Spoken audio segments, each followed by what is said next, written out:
आफत भरी हुई और अंदर से व्यापार काट रहा है, तरक्की देखकर जल रहा है, उसको नीचे गिराने का सोच रहा है। समझ लो,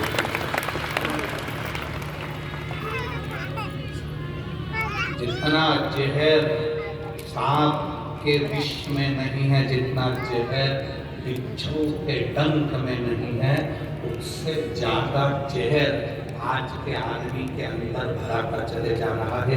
एक दूसरे को देख देख कर जी।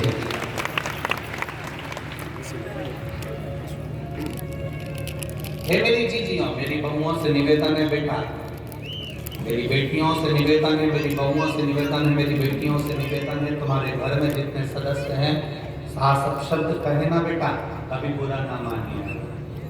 ससुर अपशब्द कहे ना, कभी बुरा ना मानिए।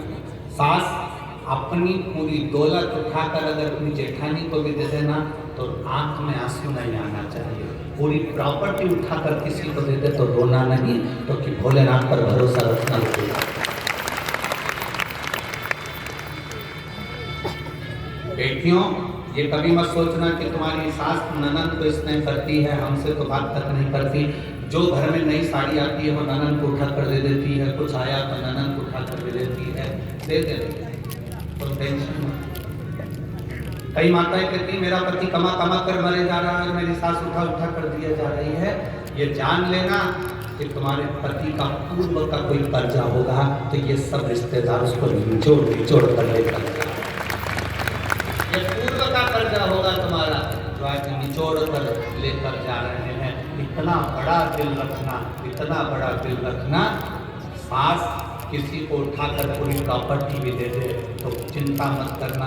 नानी बाई के मायरे में कथा आती है, नरसिंह मेहता की भाभी ने पूरी जायदाद जयकुंवर बाई की अपने कर ली थी और नरसिंह मेहता और पानी पूरी को धक्के देकर,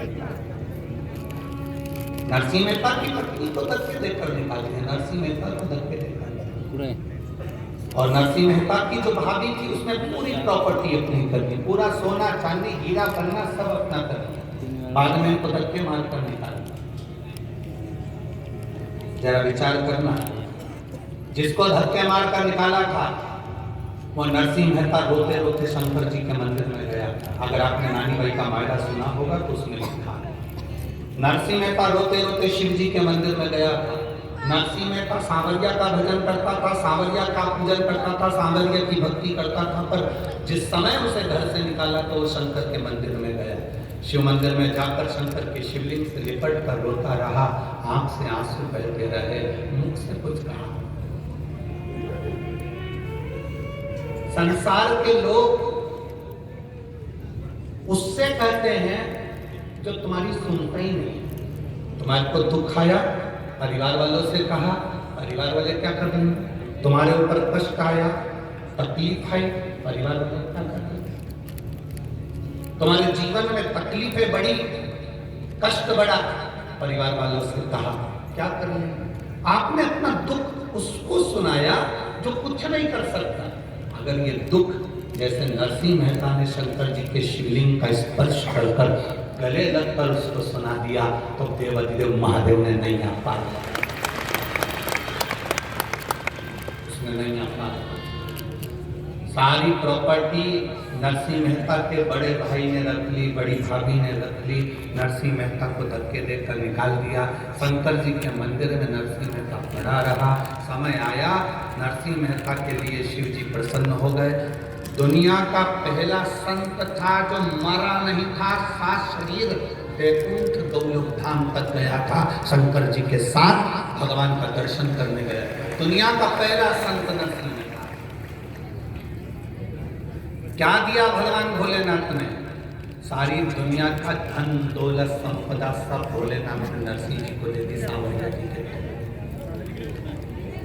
अब इसके पास में माड़ी कोरी के पास में धीरे धीरे नरसिंह जी के घर में धीरे धीरे मकान जमीन जायदाद सब बढ़ गई। सास उसको दे गई, उसको कुछ मिल गया था, मिल गया। तुम्हारे पास में 5 बीघा जमीन है, 5 एकड़ जमीन है, तुम्हारे बड़े भाई के पास में 10 बीघा जमीन है, 20 बीघा जमीन है, 10 एकड़ जमीन है, चिंता मत करना। तुम जितनी परमात्मा ने तुमको दी है उसमें इतने खुश होकर जीना कि वो 10 एकड़ वाला भी सोचे कि नहीं होने पर क्या खुश है।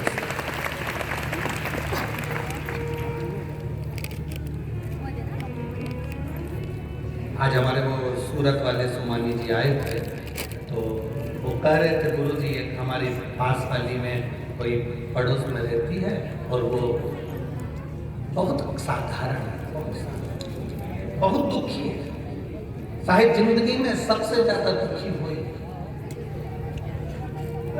उसने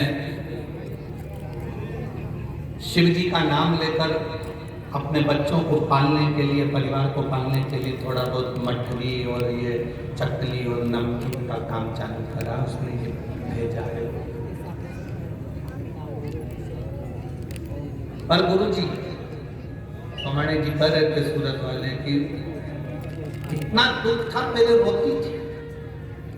शिव महापुराण की कथा सुनने के बाद उसने एक साई के मंदिर में कि आज के बाद किसी के सामने नहीं रोऊंगी, रोऊंगी तो मेरे महादेव के पास में जाकर आएगी।